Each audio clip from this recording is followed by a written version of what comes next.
Section 4. Rational Emotive Therapy.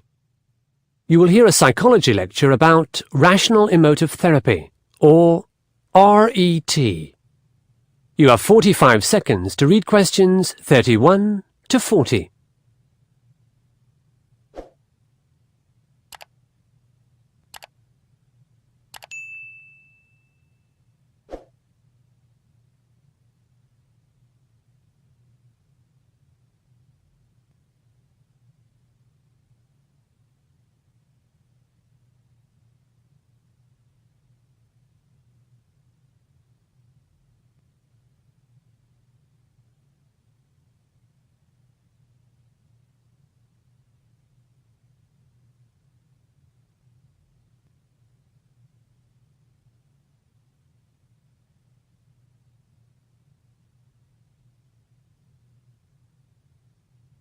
Good afternoon.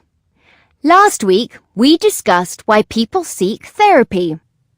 This week, we're going to look at one kind of psychotherapy called Rational Emotive Therapy, or RET.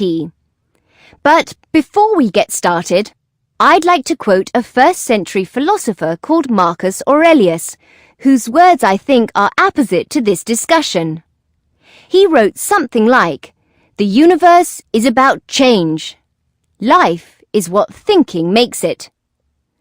RET is also about accepting the world while changing thought patterns. RET was created by an American, Albert Ellis, in the 1950s. The main aim of RET is to develop healthy emotional responses to cope with unfortunate circumstances.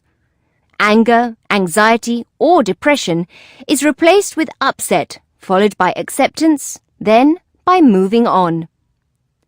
Let's take the example of a person who is involved in a car accident.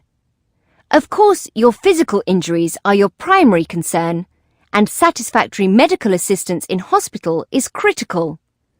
But how fast you heal after that assistance is not only determined by the kind of medical care you have received, but also by your attitude. You probably had no control over the accident, but you can control how you feel about it afterwards. Anxiety, guilt, and even rage at others involved are all mental states that you can overcome. Here's another scenario. Your sister borrowed some money from you a year or so ago and hasn't made any effort to give it back. A well-balanced person thinks, "Oh dear, never mind." But an unbalanced one says, "My sister should give me my money back. She mustn't do this to me." Or, "She's always been so selfish. She never treats me well." Now, people, including your sister, are both good and bad, and they do change. Imagining how awful your circumstances are doesn't help.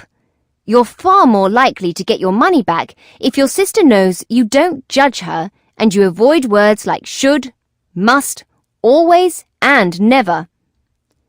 One of Albert Ellis's fundamental beliefs was that too many people these days awfulize. Yes, he even coined the term, to awfulize.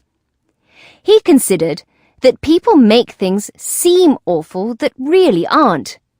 They disable themselves through anxiety rather than accepting the challenges there are in modern life.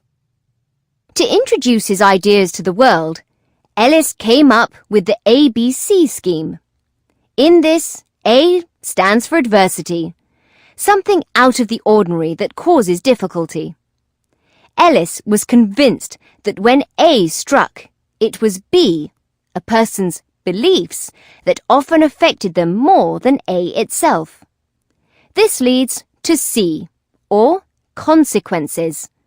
Some of these could be relatively minor, like headaches or skin disorders, but others could be serious and debilitating, like long-term mental illness. Ellis added D to his ABC scheme. This means a person distinguishes between awfulizing and healthy beliefs. During this process of distinguishing, a person's mental worldview undergoes a significant change, and as a result, he or she makes a genuine recovery. Albert Ellis set up his practice in the cosseted world of New York City, where the majority of his patients could afford superior medical care and probably hadn't really experienced any great trauma. So what if something really awful does happen? How would RET be effective with those sufferers? Quite a lot of research has been done on refugees from major conflicts. They appear to fall almost equally into two groups. One, the badly affected, and two, the largely unaffected. All the refugees lived through the same war, but they chose to be happy, or they chose to be sad. So, how does RET work? Initially, therapists and patients target specific problems and set daily and weekly goals. Exercises are connected to everyday life. There are links on my website to some of these if you're interested. As I mentioned earlier, replacing anger with upset is the first phase of treatment. Anger can be as threatening to the body as the original trauma. Confronting the very thing a patient is afraid of is another approach. If a person has a phobia of cars after an accident, he or she is put right back behind the wheel. Critics of RET say the treatment is too short and too unkind, and its rehabilitation rate of around 40% is not very high. Because it focuses on mental states in the present and it completely ignores a patient's past, detractors believe it fails to address underlying issues. Other more conventional methods of therapy explore the past in some detail. Nevertheless, Ellis and RET have reintroduced rationalist philosophical notions into everyday treatment. I'll leave it up to you to evaluate their success. You have 30 seconds to check your answers.